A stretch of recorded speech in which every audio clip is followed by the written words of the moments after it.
কথা বলতে গেলে তাদের বিরুদ্ধে যদি করি সেটা তো শাস্তি তো আছে। আসসালামু আলাইকুম প্রিয় বন্ধুরা, সবাই কেমন আছেন? আশা করি সবাই ভালো আছেন, আমিও ভালো আছি।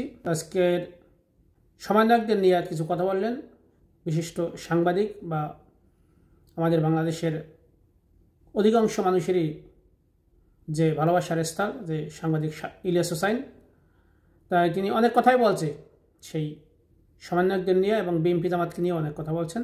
চলুন আমরা কথাগুলো শুনি তার মুখেই, সে কী বলছে।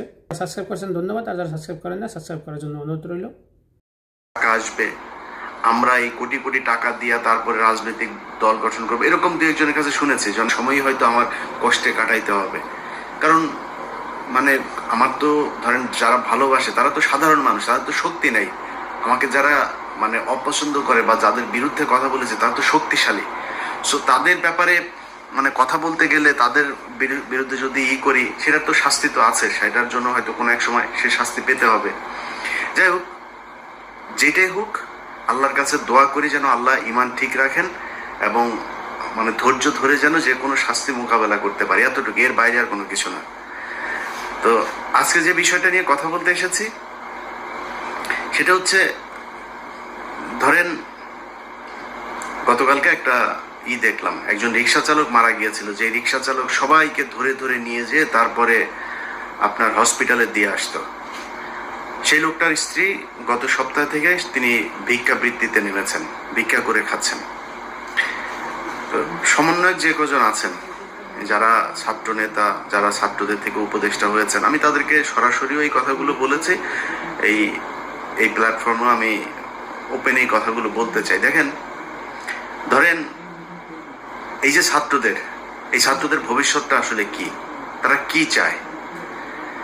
তারা যদি মনে করে যে আমাদের হাতে হাজার হাজার লক্ষ লক্ষ কোটি কোটি টাকা আসবে, আমরা এই কোটি কোটি টাকা দিয়ে তারপরে রাজনৈতিক দল গঠন করবো, এরকম দু একজনের কাছে শুনেছি। ধরেন একজনের কাছে টাকা পয়সা চেয়েছে বা কোনো এক জায়গায় টাকার লেনদেন হয়েছে, সেখানে শুনছি যে মানে ছাত্রদের প্রচুর টাকা পয়সা তারা ফান্ড কালেক্ট করার চেষ্টা করছে। এটা রাস্তা না। আপনি কত হাজার কোটি টাকার মালিক হবেন? জামায়াত হচ্ছে ব্যাংকের মালিক, বিশাল বিশাল আর্থিক প্রতিষ্ঠানের মালিক। বিএনপির এরকম নেতা আছে যারা কিনা আওয়ামী লীগের সময় যত টাকা মান্থলি ইনকাম করতো, তাদের ব্যবসা প্রতিষ্ঠান, ব্যাংক, বিমা কোনো কিছুই বন্ধ হয়নি। এরকম অনেক নেতা আছে। আওয়ামী লীগের পরিবারের সাথে তাদের পরিবারের বৈবাহিক সম্পর্ক হয়েছে। তাদের সাথে আপনারা টাকা নিয়ে পারবেন? কত টাকার মালিক হবেন বলেন আপনি? টাকা পয়সা দিয়ে নতুন করে কোনো রাজনৈতিক দল আপনি দাঁড়ায় যাবেন, এই সুযোগ নাই। কিন্তু একটা সুযোগ আপনাদের হাতে এসেছিল, সেটা কি? এই আগস্টে যেই বিপ্লব হলো, এই বিপ্লবে সারা দেশের মানুষ আপনাদের পক্ষে এসেছিল। এবং আমি নিজেই আমার চ্যানেলে আমি ভিডিও বানিয়েছি। এখন আমি বলছি না যে আমি নির্বাচন চাই, আমি নিজে বলেছি 20 বছর 25 বছর যত বছর মনে চাই ইউনূস সরকার ক্ষমতায় থাকুক। আমরা এখানে উদযাপন করেছি, মনে করেছিলাম যে আমরা বোধহয় স্বাধীন হয়ে গিয়েছি। মিথ্যা, সবকিছুই ভুল ছিল। এই স্বাধীনতার ঠিক আগের যে সময়টা ছিল, সেই সময় আপনাদের সাথে বাংলাদেশের মানুষ যেইভাবে এসেছিল, আপনারা তাদেরকে রাখতে পারেন নাই। কেন পারেন নাই? কয়েকটা মানে খুব বড় করে 2-3টা জিনিস বলি। দেখেন পরিবর্তনটা হয়েছে কোথায় আমাকে বলেন। আজকের যে বাংলাদেশ, এই বাংলাদেশের সাথে যদি আপনি শেখ হাসিনার বাংলাদেশকে মেলান, মানে কম্পেয়ার করেন, আচ্ছা কম্পেয়ার করলে ধরেন একটা সাধারণ মানুষকে যদি আপনি জিজ্ঞেস করেন তার যে জিনিসপত্রের দাম কিনে খেতে হয়, সেটা কি কমেছে? এটা সমস্যা নেই। একটা নতুন সরকারের জন্য ধরলাম 1 বছর 2 বছর তারা কষ্ট করবে, কোনো সমস্যা নাই, কষ্ট করুক। কিন্তু সেটার জন্য তো আপনার কিছু করতে হবে, তাই না? একজন মানুষ মনে করেন যে বিদেশে যাবে, তার বিদেশে যাওয়ার জন্য আগে কয় টাকা দিত সে?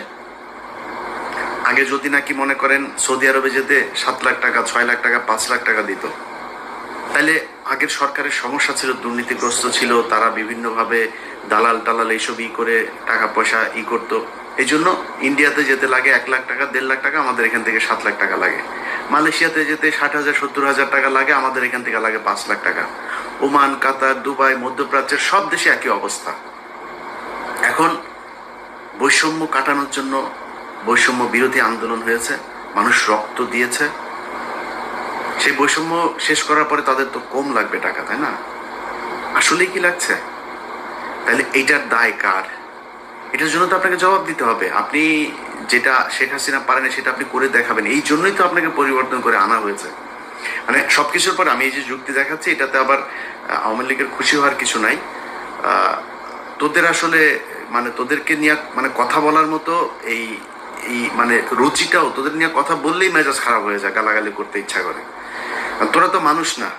তোরা যদি মানুষ হইতে এতগুলো মানুষকে হত্যা করলি, তোদের মানে দলের ভিতরে ধরলাম সব মানুষ, অনেক মানুষ বলে যে আওয়ামী লীগ আসলে সবাই খারাপ না, কিছু কিছু ভালো আছে। তোদের 5 জন মানুষ তো এক জায়গায় হয়ে বলতে পারতে, তাই না, যে আমরা আসলে শেখ পরিবারের এরা ভুল করেছে, এরা আসলে খুব ক্রুয়েল, এরা করাপ্টেড, এদের আমরা ঘৃণা করি, আমরা দলটা আসলে নতুন একটা আওয়ামী লীগ চাই।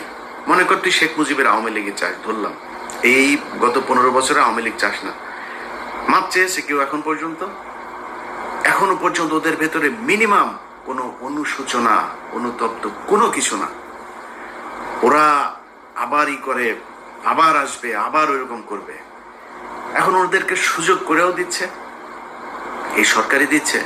সবকিছু যদি বাদ দেন, আপনি প্রবাসীদের টাকা পয়সার কথা বলেন, পুলিশের এখন পর্যন্ত আপনি জানেন আগের চাইতে বেশি ঘুষ দিতে হয় একজন ওসিকে একটা নিতে হইলে, একজন এসপি কে বদলে নিতে হলে, ভালো একটা পোস্টিং নিতে হলে।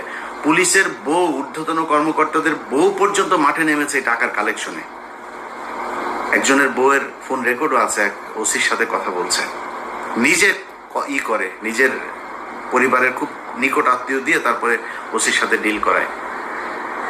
তাহলে পরিবর্তন কি? এখন এগুলো সবকিছু নিয়ে কথা বলতে গেলে না, মানে সবারই মনে হয় সমস্যা হচ্ছে না, আমার একাই ঝাঁপায় পড়বে আবার ফের। আর এটার জন্য যদি নাকি মনে করেন ঠেকানোর জন্য প্রশাসন, সচিবালয়, কোন জায়গায় আপনি নিয়ন্ত্রণ নিয়েছেন আমাকে বলেন। কথা বললে অনেকে কষ্ট পাবেন, জামাত কষ্ট পাবে, বিএনপি কষ্ট পাবে, আমি কোনো রাজনৈতিক দলকে বলতে চাই না, কিন্তু সারা দেশে চাঁদাবাজি চলছে, সারা দেশে চলছে একদম। আমি আমারে তো মনে করেছেন যে আমি হয়তো আওয়ামী লীগের সময় আওয়ামী লীগের বিরুদ্ধে কথা বলেছি, বিএনপি জামাত যখন ক্ষমতায় আসবে তখন আমি তাদের পক্ষে কথা বলবো, এটা আমি পারবো না। আমি তো চুপ থাকবো, কিন্তু পারবো না আপনার পক্ষে মিথ্যা কথা বলবো।